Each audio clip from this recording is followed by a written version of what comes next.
Estamos de volta, é o terceiro e último bloco do programa Literatura em Foco. Nós estamos aqui no Hotel Blue Tree, que nos oferece um café da manhã belíssimo. Aliás, eu quero destacar o Café Oriental. Vale a pena conhecer o Café Oriental do Hotel Blue Tree. Nosso convidado, Gaetano Antonácio, que lançou suas obras em Manaus, Estrelas e Astros. Estrelas que se imortalizaram no cinema e astros que se imortalizaram no cinema. Gaetano, vamos falar da sonorização do cinema. A partir de 1920, não é isso? Nós temos o primeiro momento que o cinema mudo fica para trás. Para trás, exatamente. Fica para trás com um grande astro do cinema mundial que foi Charlie Chaplin, né?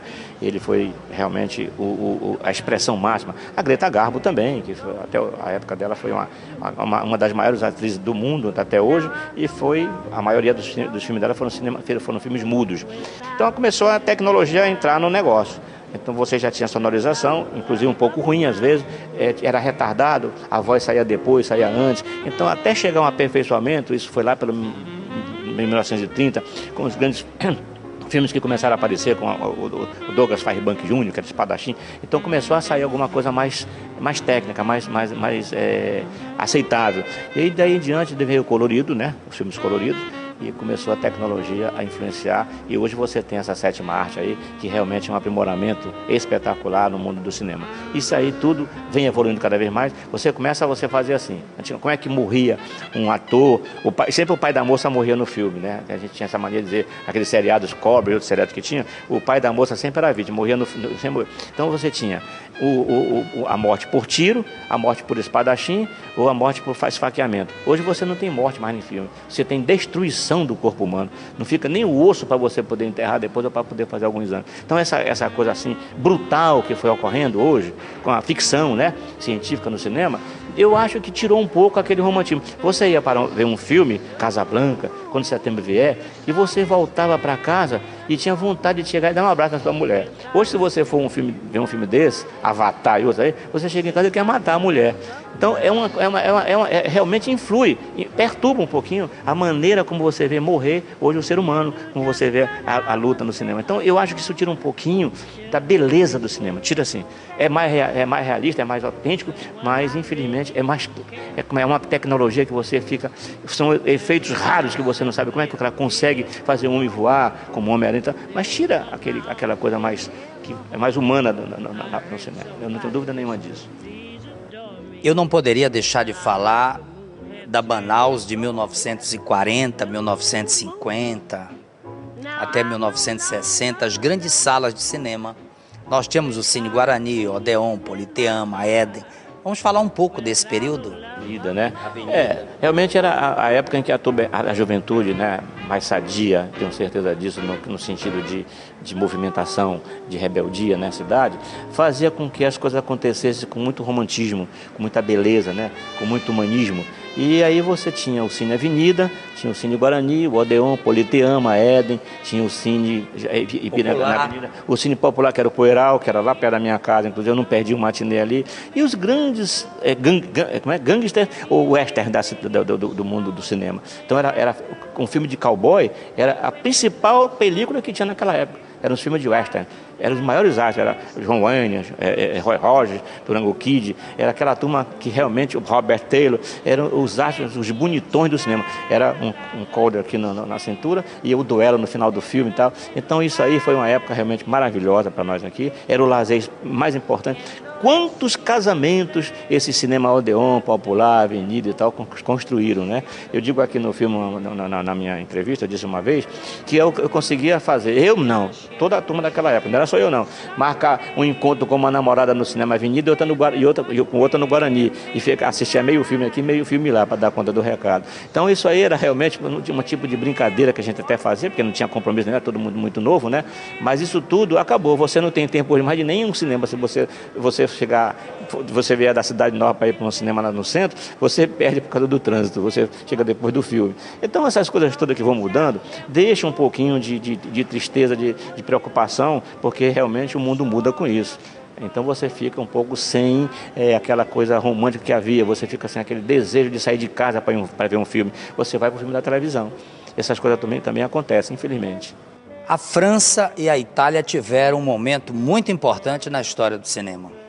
A França com Brigitte Bardot, por exemplo, a Brigitte Bardot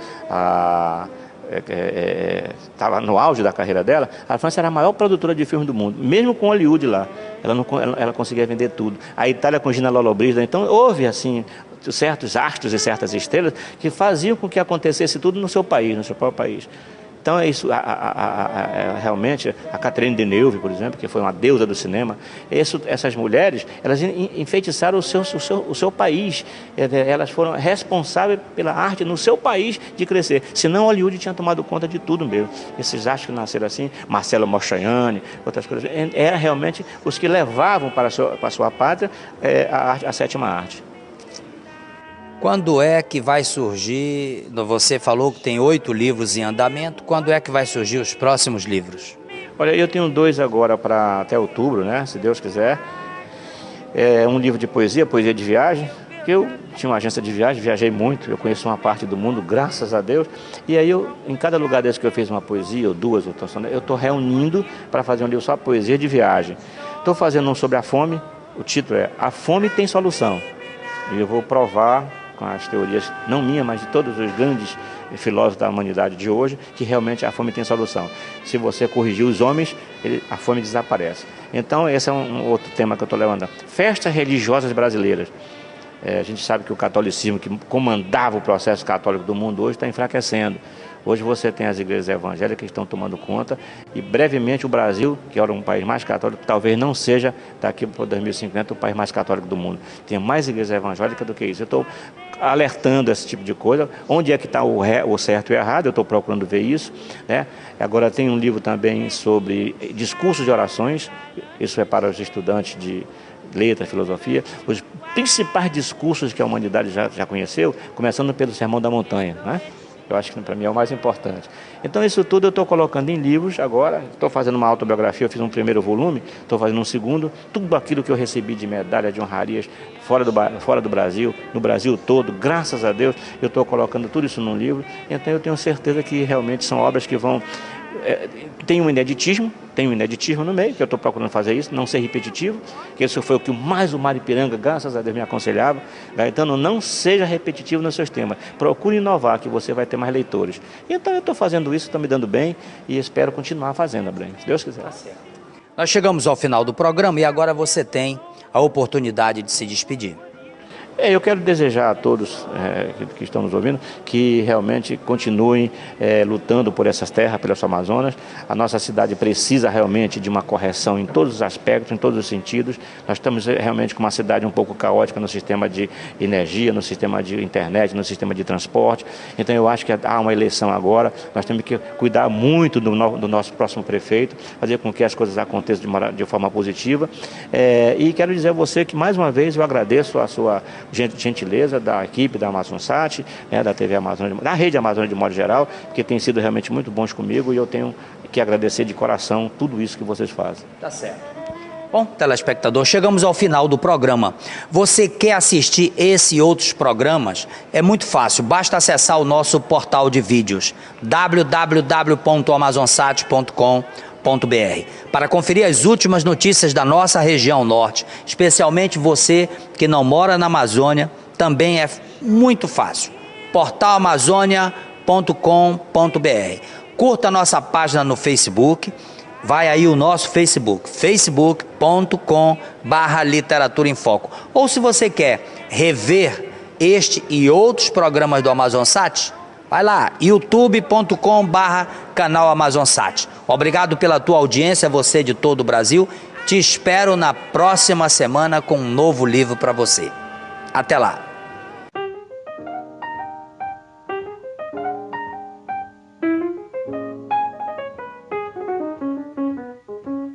Blue moon, you saw me standing alone, without a dream in my heart, without a love of my own. Blue moon,